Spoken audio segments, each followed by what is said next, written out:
Video footage obtained by London Tonight reveals a slightly different story. Marcus Powell has this. Soccer legend Ian Wright found that even his fancy footwork couldn't help him evade the attentions of a traffic warden in St John's Wood. But his friend saw red, adopting an attacker's role, after the attendant slapped a £100 ticket on Wrighty's Range Rover for failing to display a residence permit. When words failed him, Wrighty's friend resorted to offensive action, which led to one worried resident calling the police. There was a man apparently trying to throttle the traffic warden in the middle of the street. So I ran down the steps, went across to them and said, "Excuse me, but you can't do that. You cannot murder somebody in front of everybody. This is impossible." I tried to get in between them and say, "Come on, come on, come on." I then realised there was somebody else there who was Ian Wright, who was saying, "Stop it, stop it."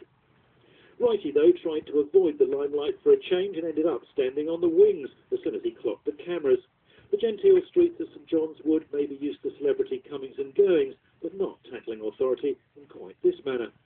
Wrighty didn't seem to help too much, and indeed the parking attendant's bosses believe that he shares the blame, and that Wrighty and his friend should both apologise, even though the police only cautioned his friend for common assault.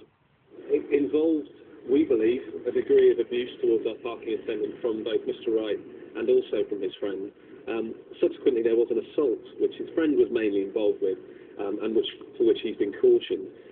Our feeling is that we are disappointed in both of these individuals, and we've asked publicly for them both to apologise to our parking attendant, because however exactly what happened, it clearly was unacceptable.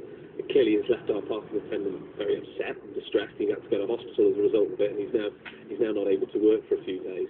So I think the honest and decent thing for Mr. Wright to do, and for his friend to do, would be to apologise.